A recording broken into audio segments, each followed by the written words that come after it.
obviously it's critical that we arrive at a correct interpretation of any passage we're studying because it's God's Word, and so we want to know what God's Word means for us, what it meant to its original audience, and then what it means to us. But why would we say with Genesis 1 and 2 it's particularly critical?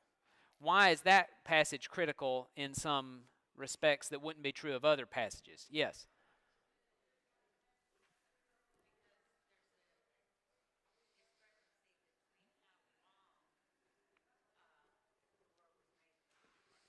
Okay, there's great controversy surrounding the age of the earth, and this is integral in our discussion of Genesis 1 and 2. And why is it, let me just put it this way to push the question a little further, why is it important that we take a position on that? Why is it important for us to hold the right position about that? Could we just say, well, it's a scientific question, has nothing to do really with the Bible? I mean, if somebody said the moon is made of this particular element and not so much of another particular element, nobody would be concerned about that person's spirituality. We may disagree about what the moon is made of, but is it really a spiritual matter that we need to be concerned about? Why is the age of the earth a spiritual matter that we need to be concerned about? Yes.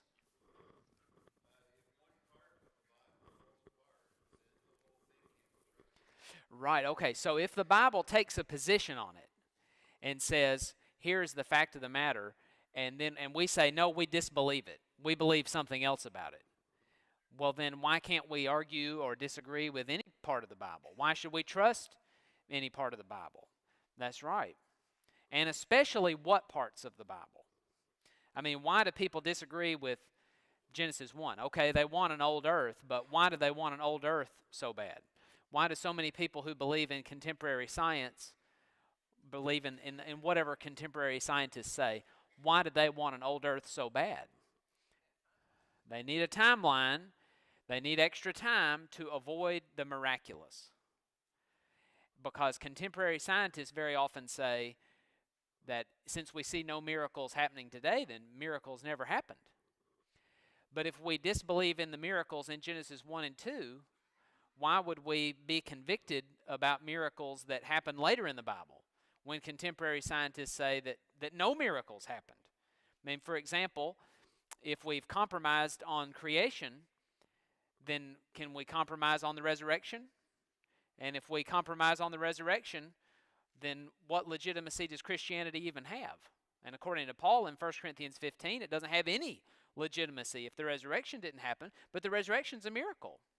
What about the salvation of our souls, our purification from sin? That's not something that we can observe as the effect of the natural order in the natural world. It's not like the law of gravity, or it's not something that we can observe with our five senses. When we get our sins removed, that's something that God does independent of what we observe naturally. It's the operation of God, according to Colossians 2:12. And it's the recreation. Paul says in 2 Corinthians 5:17 that we're a new creature in Christ. So there's a recreation. But if we've compromised what the Bible says about the original physical creation, then why would we be convinced that any spiritual recreation can occur as an operation of God?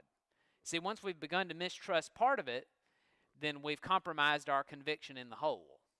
So y'all are definitely on the right track. That's good. Number 2, what is the day-age theory?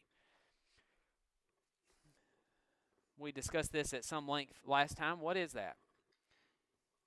The meaning of it is really sort of evident in the name, isn't it?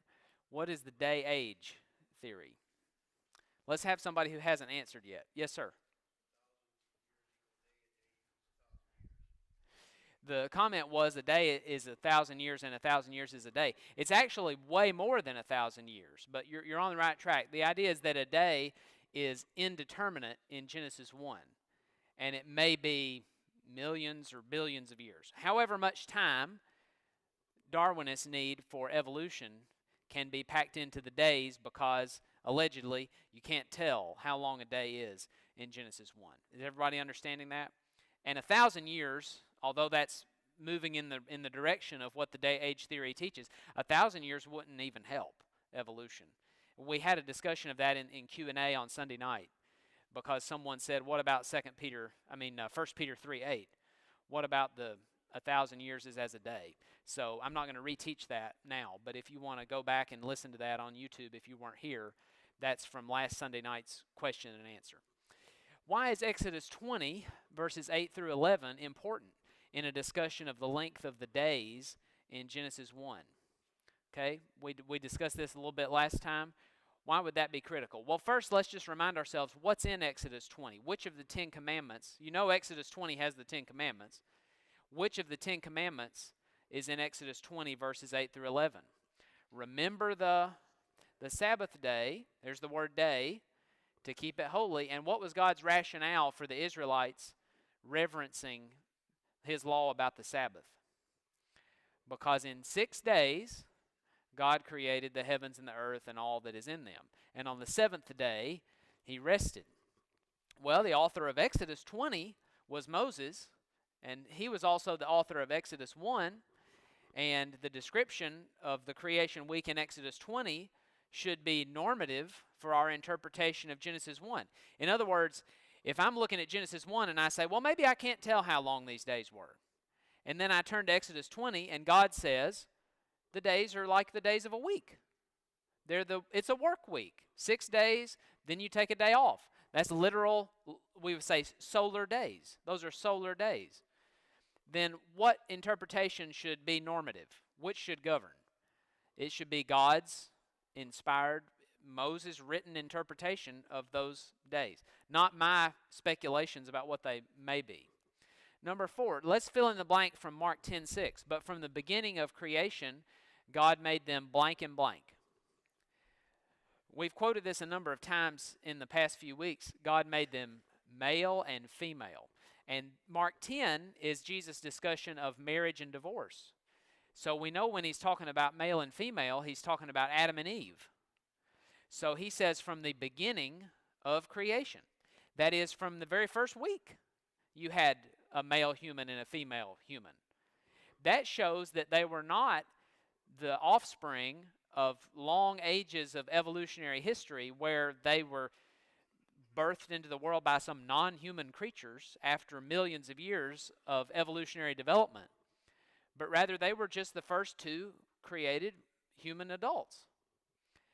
So they didn't have evolutionary ancestors. They were there from the beginning. You see the difference between what Darwinism would suggest and what Jesus taught. Okay, last one. Which of the following is true? Let's pay close attention to these options and see which one is true. A, it is impossible to tell what day means in Genesis 1. Is that true? No, actually, even if you stick to just Genesis 1, in a number of places God says the evening and the morning was the first day, the evening and the morning was the second day, and then in verse 14, God created the heavenly bodies for the telling of the seasons and the months and the years. Well, if a day is potentially an eon, then how long is a season? And how long is a year? You see, all of those temporal markers are nonsensical if a day is indeterminate. You see what we mean? If you can't tell what a day is, there's no way you could even be expected to make sense of a year. Okay, B, there is no other Old Testament passage outside Genesis 1 that would clarify the meaning of day in Genesis 1. Is that true or false? That's false.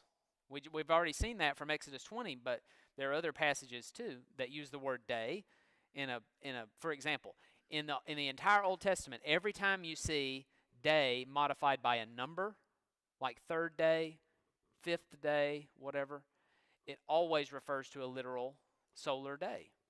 If a person says, like in 1 Kings 11, when Rehoboam said, go away for 3 days, and after you come back in 3 days, I'll give you my decision. Well, he's not talking about come back in 3 eons or come back in 3 millennia. He's saying come back in 3 solar days. That's how it always is when it's modified by a number. Okay, the Hebrew word translated day always refers, look at this, to literal 24-hour days, no matter the context. Is that true or false? That's false. That's right. And in fact, even in Genesis 1, God called the light day. That's not talking about a literal 24-hour day. That's called a state where the sun is shining, We call that the daytime. We call it the time when it's bright outside. That's not referring to a 24-hour period of time. That's referring to a state. And we use the word day that way too. We talk about back in Caesar's day or back in my day. Well, what does that mean? In my day. That means when I was younger. It's not talking about a 24-hour day. So the Hebrews and the modern English-speaking people can use the day in a metaphorical. They can use the word day not to refer to a 24-hour day, or they can use it in a more metaphorical, poetic sense. And we understand that. The key is to let the context decide. Let the context decide, and it will. Or D. You know the answer's got to be D, because so far they've all been false, haven't they? The day-age theory has difficulty explaining how there are plants, any plants, on Earth today. Now, why is that? That's true. The day-age theory has difficulty explaining why there are any plants. Why? Because photosynthesis has to occur for plants to live. And what's required for photosynthesis that you wouldn't have for an eon of time if the day-age theory is true? Right. Well, you might have an equal day and night, but how long would the night be? Potentially millions of years. So you don't have the sunlight that's needed in order for those plants to grow. Good. Okay, here's our class outline, and today we're the last one for the quarter before we make progress. Next week, or I guess let's see, it might be 2 weeks. I think we might have a fill-in next week. But we will be moving on to more topics in the Old Testament after that.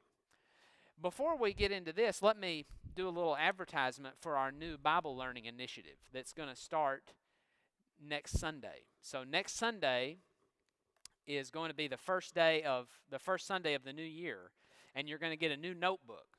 Have you been getting the prayer sheets this year? Study of prayer in the Bible. Every week it's out on the desk in the lobby, and you get it on the email. You can print it off.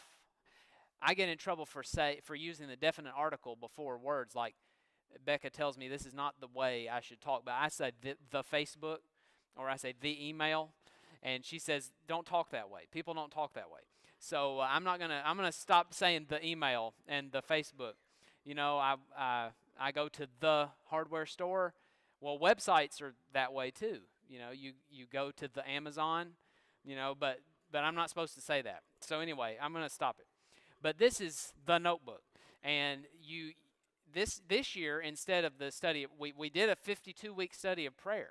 And that's the most intensive study I've ever done of prayer. And so I was able to learn so much just by working out those sheets each week. And this year, starting next Sunday, we're going to do a study called The Footprints of Jesus. And that's going to be a study of the life of Christ in chronological order, as best we can. I will say ahead of time, sometimes the chronology of Jesus' life is a little difficult, because remember, the 4 gospel writers were not giving us necessarily in every case everything that Jesus did in order. There are thematic categorizations of what Jesus did. So it's not always in order. So that there will be some approximation. But the goal is going to be to take you from the birth of Christ to the ascension of Christ in 52 weeks.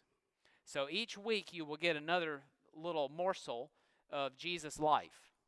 And so what I've put here is it's a chronological study, a practical study, because we're going to give applications, a daily and weekly study. So there will be a weekly history of Jesus' life. Here's the section that we're considering, but also breaking it down into daily bites where we can contemplate different thoughts from those events that week. For example, next week will be the birth. There will be a week when we come to the transfiguration. And there will be a week when we come to the feeding of the 5,000. There will be a week where we come to the kingdom parables. There will be a week when we come to the raising of Lazarus and so forth. That week, you will have 5 days worth of discussion or thought questions that you can contemplate yourself or with your family in your family devotional time. And then last I put on the cover, it's an interactive study. So you can discuss it with your family and friends. We'll also probably have sermons from time to time that go along with what we've been discussing in the study. Also, the summer series will be on this theme. The summer series will be on the footprints of Jesus, and you'll have a different speaker talking about the life of Christ each week in July and August. Okay? So make sure next week you will pick up your notebook out in the lobby on your way out, or maybe even before. You could get it beforehand. Any question or comments about that? I just want you to be ready for it. And if you need any of the sheets from the prayer study, if you missed a week or something, they have all the back issues of that at the information desk, and Deanna has that in her office. She's got copies of that from previous weeks if you missed it. Okay? Any question or comment about that? Okay, so let's look at I wanted to hold over one slide from last week because we just didn't get to it, but I wanted you to notice that other passages in the Old Testament talk about what was done in every day of creation. That shows you that each day of what God made is important because other scriptures comment on it. So when you begin to say the days of creation are maybe not what they seem, then you're going to run into issues with other writers in the Old Testament. So, and we saw last week we mentioned, for example, you run into issues with Jesus, you run into issues with Paul, you run into issues with Peter and Moses, but also look at all the passages that comment on what was done every day of the creation week. We're not going to take the time to look at these, but if you want the slide, just let me know, and I'll make sure you get that on the email. You'll get that on the email. I need to stop doing that. Today we're talking about the nature of human beings. So what does the Old Testament teach us about humans? What is the makeup of every human being? First of all, we need to see that humans are made in God's image, and that separates humans from animals. If you were to ask me, what is God's image? Part of my answer is going to be, I don't know, because the Bible doesn't give us a lot of specifics as to how God conceptualizes his image in us. But then on the other hand, there's something very clear in Genesis 1, and that is that the image of God separates man from the animals. There's something about us that we have that animals don't have. Only man and woman are made in God's image. Let's think about it for a minute from Genesis 1, 26 and 27. Then God said, after he made all the creeping things on the earth, all the animals, remember he made the fish and the birds on the the fifth day. Sun and moon and stars was the fourth day. The birds and the fish were the fifth day. And then the sixth day he makes the creatures that live on the land. And then after he'd made all those creatures, he says in verse 26, then God said, let us make man in our image. There's the plurality in the Trinity. It's God, it's one God who's doing this, but it's in multiple persons. We don't know how many yet, but there are multiple persons. Let us make man in our image, according to our likeness, and let them rule over the fish of the sea, and over the birds of the sky, and over the cattle, and over all the earth, and over every creeping thing that creeps on the earth. God created man in his own image. So there's some similarity between man and God. In the image of God, he created him. Male and female, he created them. Now let's read on down at Genesis 5 and verse 1, where we find the image of God mentioned again. Here's the word translated likeness or similitude. Different word, but I think same idea. At least if it's a different idea, it would be very difficult to distinguish between image and likeness. This is the book of the generations of Adam. In the day when God created man, he made him in the likeness of God. He created them male and female, and he blessed them and named them man in the day when they were created. Okay, now turn over to Genesis chapter 9, and we'll see where the image of God is mentioned again. Let's read beginning in let's just begin at the top of the chapter. And God blessed Noah and his sons. This is when they get off the ark, remember. And Noah worships, and then God addresses Noah. Actually, he already has addressed him in the sending of the rainbow and making the covenant with him as this happens now. And God blessed Noah and his sons and said to them, be fruitful and multiply and fill the earth. The fear of you and the terror of you will be on every beast of the earth and on every bird of the sky, with everything that creeps on the ground, and all the fish of the sea. Into your hands they are given. Every moving thing that is alive shall be food for you. I give all to you as I gave the green plant. So it seems here that God is adjusting the food chain to make it where humans are authorized to eat meat. It doesn't mean that there never was a human who ate meat before, but this is now God's design for man to eat meat. And also, he puts the fear of man into the animals. So it seems that the survival mechanism in animals to avoid people was interjected miraculously. At least that's a plausible way of reading this. Every moving thing that is alive shall be food for you, verse 3 says.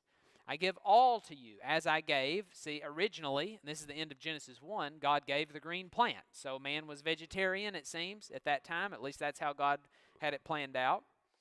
But, verse 4. I skipped verse 4. Only you shall not eat flesh with its life, that is, its blood. Surely I will require your lifeblood. From every beast I will require it, and from every man's brother I will require the life of man.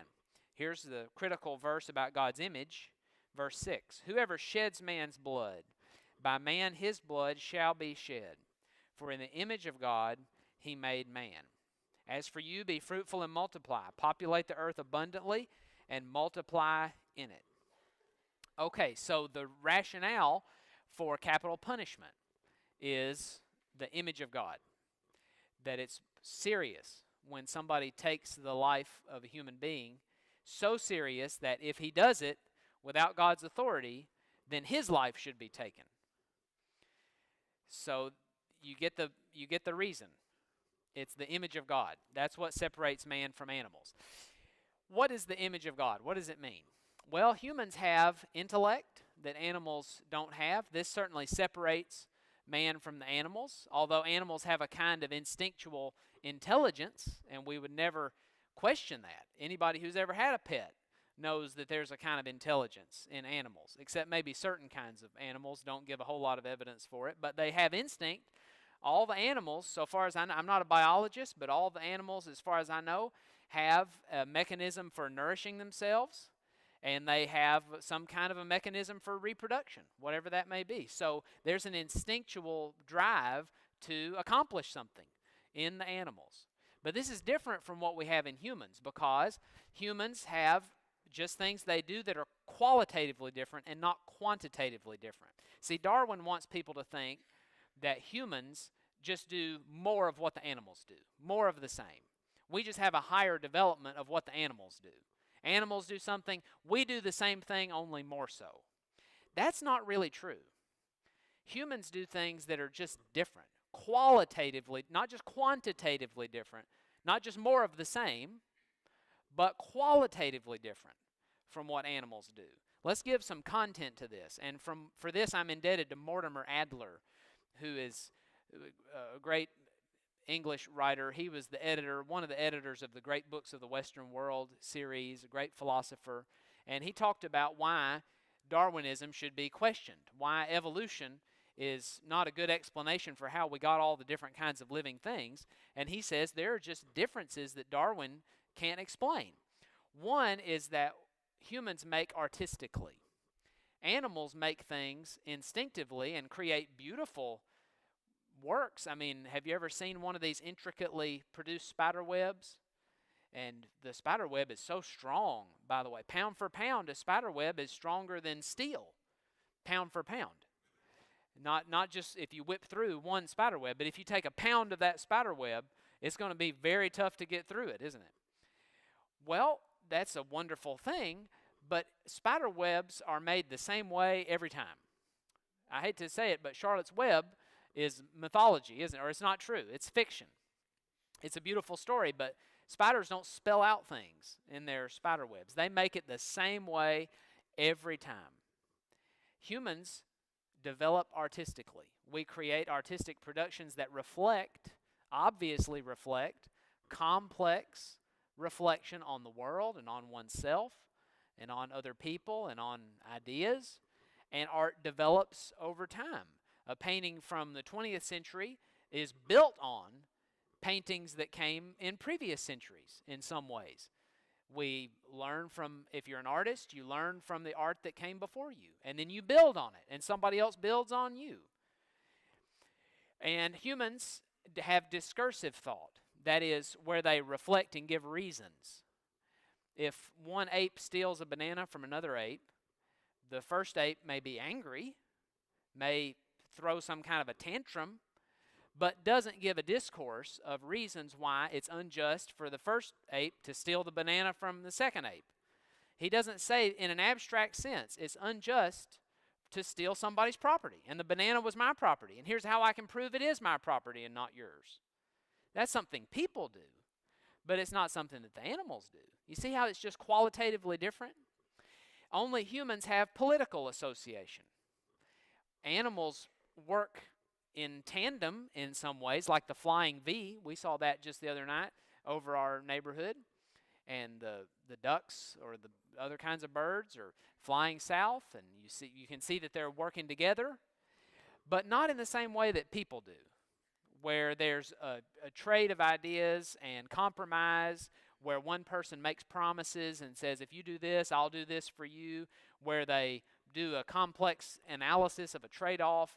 Human beings make deals like that, but animals do not. And then only humans have a history where we can look back on the past and say, I'm not going to make the same mistakes that were made before. Animals don't do that. Pigs don't say, all of my ancestors wallered in the mire, and I reject that. I'm going to forge a new path. Pigs don't, but people do. People every day say, my grandparents and my parents acted this way, but I'm going to be different. And only humans have the ability to think God's thoughts. God does not reveal himself to the animals, at least not in the same way he does to people. I mean, animals can have some observation of the natural world, but is God's written revelation sent to the animals? No, actually, God always talks and writes to people, and then the people have the rule over the animals. But the revelation throughout Scripture, uniformly, God never says to Samuel, I've put this word in your mouth, and then I've put another word in the monkey's mouth. No, it's always to people, and the people then rule over the animals. Humans have morality, and animals do not. We talked about the banana case a minute ago, where one claims that some injustice has been done. But think about that writ large. No animals have moral categories. They're not subject to them.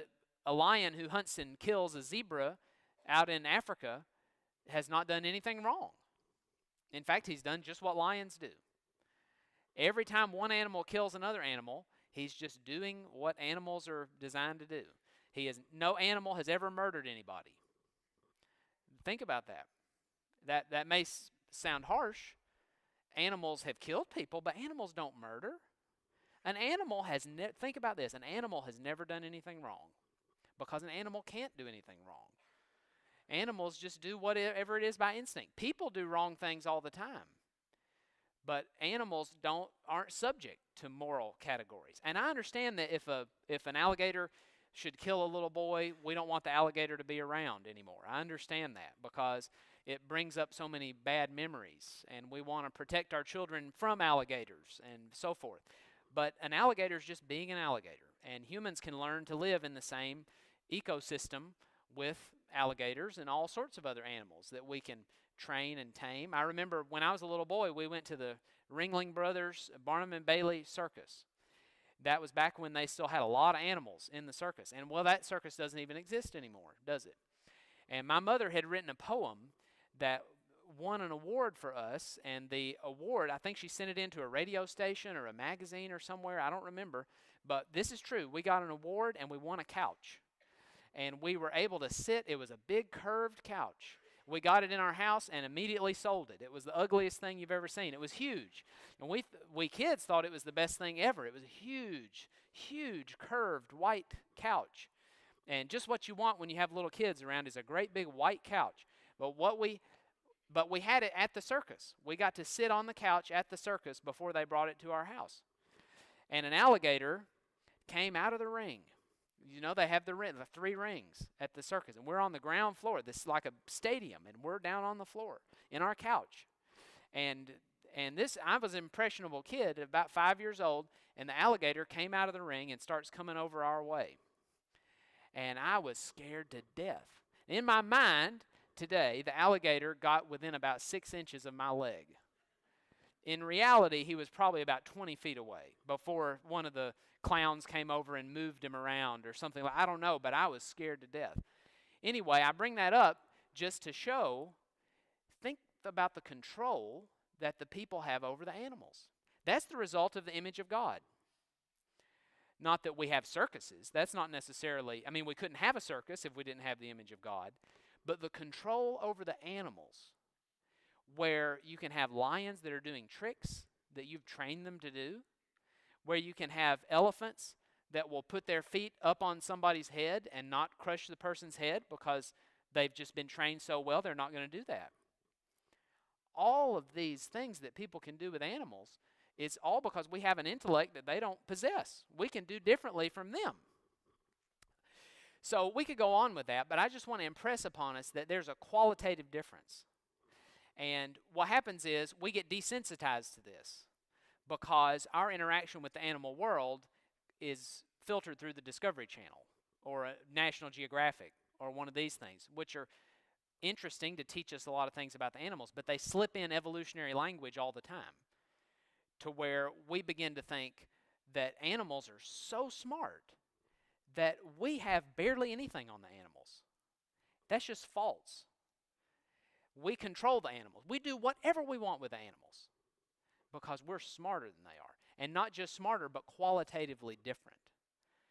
And anybody who has a lot of interaction in the wild with animals just knows this and takes it for granted. Even if they're evolutionists, they take for granted in their behavior that we control the animals.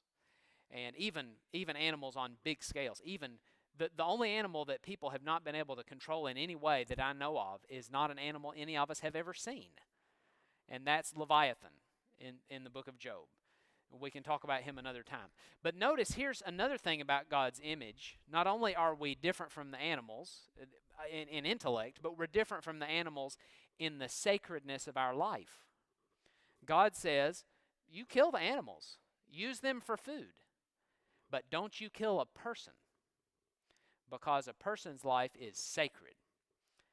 And even as society begins to overvalue the sanctity of animal life, to where you're going to be in grave legal trouble if you hurt an eagle egg, there is a downgrading of the sanctity of human life. Those two things will always go together because it reflects a lack of understanding of this distinction of God's image.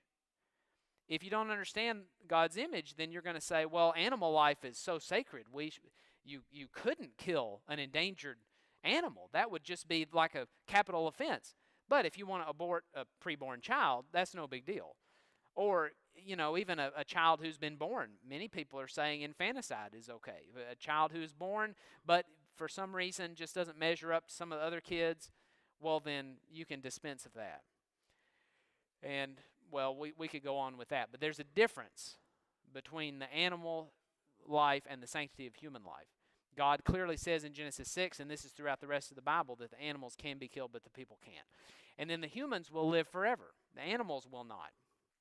Notice Ecclesiastes chapter 3 and verse 11. Let's turn over there. And while we're turning, I'm going to notice Ecclesiastes 12 verse 7, which says that when a man dies, the body returns to the ground, to the dust, but the spirit returns to God who gave it. Look at Ecclesiastes 3:11. God says, He has made, or this is Solomon writing about God, He has made everything appropriate in its time. He has also set eternity in their heart, yet so that man will not find out the work of God which He has done from the beginning even to the end. So there's eternity in the heart of man. That would indicate that there's a desire for immortality, that we rebel against the finitude of human life. Everybody has been confronted, if he's of any age, he's been confronted with his own mortality and has thought, what's after this? Is there anything beyond it? Even a person who's irreligious, a person who doesn't know what the Bible says, has had to grapple with the question, what's after this life? Is there anything? Animals don't think about that. Animals have no concept of the hereafter. But even people who have never read the Bible have a sense of it, have a sense that they want something more than just what this life has to give. And the Bible, of course, fulfills that quest and says that we will live somewhere forever, either on this or either in hell or in heaven after this life on earth is over. That's Matthew 25:41 through 46. Okay, any questions about what we've said so far on God's image? Remember, we're saying God's image is what distinguishes us from the animals, basically. And what are those things? It's the intellect, which includes our everlasting spirit. It includes our desires. It includes our memory. It includes our thoughts. So it's our intellect. It's our sacredness, our sanctity of life, that our life is special and can't be just treated as a means to somebody else's ends like animals are. You can hook up an animal to a plow and force the animal to do whatever you say, but we shouldn't treat people that way. And then humans are different from animals in that humans will live somewhere forever. Animals do not. Okay? Anything else on that before we move on? Humans are made in the image of God. Notice in the next place, I've cited this verse already. Humans are composite beings. What does composite mean? Made of more than one type of thing. That is, we have a body and we have a spirit or a soul. And that's clearly stated in Ecclesiastes 12, but it also becomes obvious in John 5:28 and 29, many other passages too, but John 5:28 and 29, where Jesus said, "The hour is coming in the which all that are in their graves will hear his voice and come forth. Those who have done good to the resurrection of life, those who have done evil to the resurrection of damnation." So those dead bodies will come back out of the grave. We'll combine that with Ecclesiastes 12:7. Man who's made from dust returns to the earth. There's the burial of the body. But where's the spirit? The spirit returns to God who gave it. So there's a separation between the body and the spirit, showing that man is made up of both of those things. This is one of the ways of arguing against the doctrine of inherited sin, or that we all receive the guilt of the sin of previous generations stretching all the way back to Adam.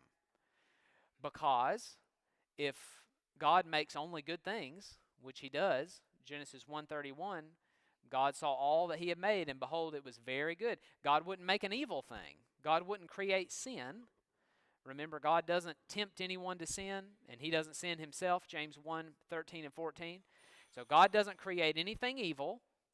Man is made up of a spirit and a body. Think through this carefully. Is the body as such evil? The Gnostics were a sect that broke away from Christianity in the first 2 centuries, really the 2nd century. They taught that the body was evil, but the Bible never taught that. Cells are not evil. Tissues are not evil. Organs are not evil. Chemical reactions are not evil. Pulse is not evil. Nothing about the physical body as such is evil. Well, what about the spirit? Where is the spirit? Where does the spirit come from? God creates the spirit. Notice what the verse says. The spirit will return to God who gave it. So God creates the spirit of every little baby. The body is from the parents. Kids inherit the body from the parents genetically. But who gives the body? God creates it and puts it in. He inserts the spirit when conception occurs. So there's no evil present. God doesn't create anything evil. He created the spirit. The Bible teaches, and common sense teaches too, that cells and tissues aren't evil. So there's no evil in a baby. Where does evil come in? The only thing that's evil in the world is a will that's opposed to God.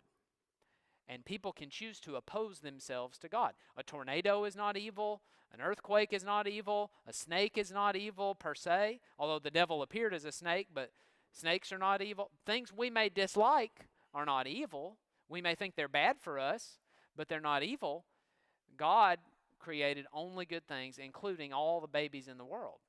They're innocent. So the composite of soul and body shows us that people don't inherit sin. There's a physical body, we said, there's a spiritual aspect, and there are other passages that teach this. Look over at Daniel chapter 12. And I'd like for us to read let's read verses 2 and 3. Daniel 12, 2 and 3. This is one of the clearest passages in the Old Testament about the afterlife. And notice how when people die, they go into the ground. Their bodies go into the ground, but then there's a great awakening that Daniel describes. And this is very much like what Jesus said. In fact, Jesus might have been citing this passage in John 5, 28 and 29. Look at Daniel 12, 2 and 3. Many of those who sleep in the dust of the ground will awake, these to everlasting life, but the others to disgrace and everlasting contempt. Those who have insight will shine brightly like the brightness of the expanse of the heaven, and those who lead the many to righteousness like the stars, how long? Forever and ever. So there's the resurrection. Some go away into disgrace and everlasting contempt, but then some go to righteousness and they shine like the stars of the heaven. So there's the judgment day when soul and body are reunited. Some people say, well, you can map all ideas into brain scans. You do a scan of somebody's brain, you present an idea to them, and part of their brain lights up.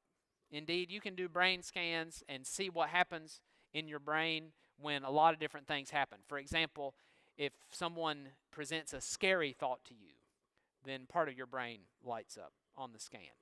If somebody presents a comforting thought to you, then another part of your brain lights up. And it's gotten to the point where people say there's a left brain where the mathematics is mapped and logic and words and lists and reasoning. Are you a left brain person or are you a right brain? Sometimes people say, well, over here you've got the artistic side of the brain where you do your creativity. And you can think about which side you may be. Why do they say left brain, right brain? It's because, generally speaking, these different aspects of thought light up different sides of the brain. Well, that's fine, but people have gone further to say that there's no such thing as the spirit separate from the body or independent of the body because all you have is a brain. You don't have a soul. Everything occurs as a chemical reaction up here. There's nothing other than just chemicals in motion. That's all the human being is, just physical stuff, and this is where your thoughts are. So when we talk about having a thought or an intent or a contemplation or a meditation, all we're talking about is just electrons and protons moving around. That's all it is. Okay, I've got a minute to mention this. This will not do. This idea that because we can map certain things to different parts of the brain, that people don't have souls, that's false. Because, now think about this very carefully, there are deep concepts that each of us thinks about that never could be fully mapped. Different parts of our brain may light up when we think about them, but that doesn't mean you can tell what somebody's thinking just based on a brain scan. Let's give an example. I have discussions with my father-in-law about football, and he's a Kansas City Chiefs fan. A lot of people who live in that part of the world are Kansas City Chiefs fans. He lives in Missouri, Springfield, Missouri. And you may know about me, I pull for a different team. I'm in the Jacksonville area, so I'm not going to say right now. But I pull for a team in another part of the country, from here and from there. Very much hated by people in Missouri. Okay, so we have discussions, good-natured discussions. But when I talk to my father-in-law about football, and he gives reasons for how good his team is, and I give reasons for how good my team is, and we think about maybe when the two teams could play each other, which is possible even in the Super Bowl, and we think about what may happen in February if these two teams play each other. There is no brain scan in the world that's going to tell you the topic of our conversation. If you don't know it, you don't know what we're talking about. do a scan of my brain and my father-in-law's brain, are you going to come up with Kansas City Chiefs? You may come up with something in the area of creativity. You may come up with something where I'm giving a list of reasons. You may come up with the imagination because we're imagining what the Super Bowl might be like. You will never come up with New England Patriots. Oops, I said it. And you will never come up with that. And you will never come up, if I mention my coach or I mention his coach, do you think the brain scan is going to produce Andy Reid? Is it going to produce Bill Belichick? No. What does that tell you? There's more going on than just molecules in motion. There's a spirit that's contemplating. And that is different from just saying it's all physical stuff. No. Science has not disproven. People will say, oh, we can do a scan of the brain, proves you don't have a soul. No, it could never do that, because the depth of our conversation goes far beyond what's being mapped in the scan. Okay, that just shows so far. We may continue this next time we're together, but so far we've said man is made in the image of God, and man is a composite being, both body and spirit. Okay, very good. Thank you.